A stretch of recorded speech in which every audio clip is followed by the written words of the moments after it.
Teknoloji devi Apple'ın iPhone modeli için ekran üreten Çin merkezli Lens Teknoloji şirketinin binlerce Uygur Türk'ünü zorla çalıştırdığı ortaya çıktı.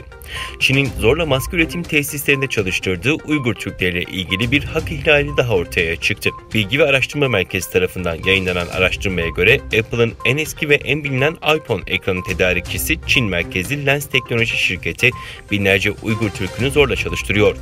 Lens Teknoloji ayrıca Tesla ve Amazon için de parça üretiyor. Washington Post'a konuşan araştırma merkezinin yöneticisi Katy Powell, araştırmamız Apple'ın tedarik zincirinde zorla çalıştırma uygulamasının şirketin kabul ettiğinin çok ötesine geçtiğini gösteriyor, dedi. Buna karşın Apple sözcüsü, Apple'ın Lens Teknoloji tarafından Doğu Türkistan'dan herhangi bir işçi transferi olmadığını doğruladığını söyledi.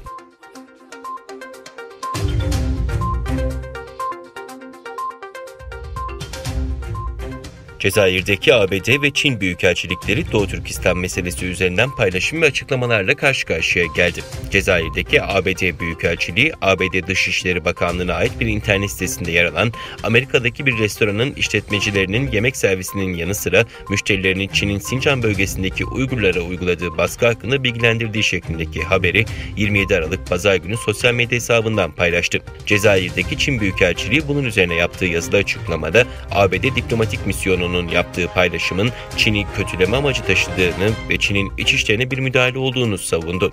Çin'de son yıllarda Uygur Türklerinin kimlik ve kültürlerine yönelik ihlaller uluslararası kamuoyu tarafından eleştiriliyor.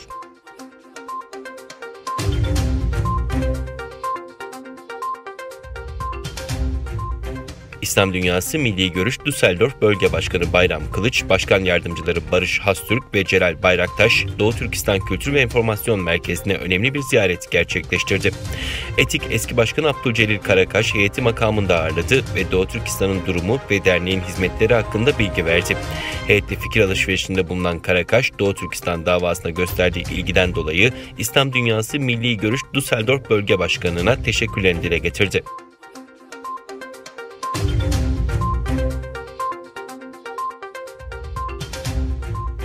Japonya'nın Çin'de Müslüman Uygurların zorla alıkonulduğuna dair kanıtlar içeren istihbaratları İngiltere ve ABD'ye sağladığı öne sürüldü. Kyodo Ajansı'nın haberinde Japonya'nın Doğu Türkistan'daki kısıtlama ve ihlallerine ilişkin kaynağın saklı tutulması şartıyla geçen yıl İngiltere ve ABD'ye istihbarat desteği verdiği belirtildi.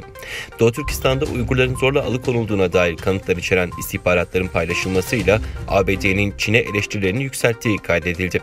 Haberde Kuzey Kore ve Çin'in artan tehditlerine karşı daha iyi mücadele edilmesi için Avustralya, İngiltere, Kanada, Yeni Zelanda ve ABD'nin oluşturduğu Beşgöz İstihbarat İttifakı'na katılması çağrıları yapılan Japonya'nın halihazırda önemli istihbarat bilgilerini perde arkasından dostlarıyla paylaştığının ortaya çıktığı iddia edildi. Uygurlara yönelik baskılarına karşı İngiltere ve ABD Çin'e karşı el ele vermesine rağmen Japonya'nın durumu endişeyle izlediğini açıklamakla yetindiği belirtildi.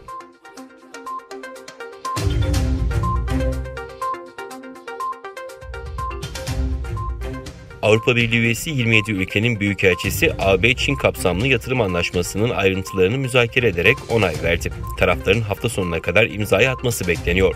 Avrupa Birliği'ne üye devletlerin büyükelçileri Brüksel ile Çin arasında yapılması planlanan kapsamlı yatırım anlaşmasına pazartesi günü yeşil ışık yakarak dünyanın en büyük ekonomik blokları arasında bir anlaşmanın önünü açtı. Blok TV'nin haberine göre bir diplomat büyükelçilerin yaptığı toplantıda AB dönem başkanı Almanya'nın hiçbir üyenin anlaşma için çekince ortaya koymadığını ve böylece siyasi bir onay için yolun açıldığını belirtti. Diplomatların Çin'in tarım alanında zorla çalıştırma iddiasına ilişkin endişeleri ele aldığını belirtirken müzakerelerde son olumlu gelişmelere dikkat çekti.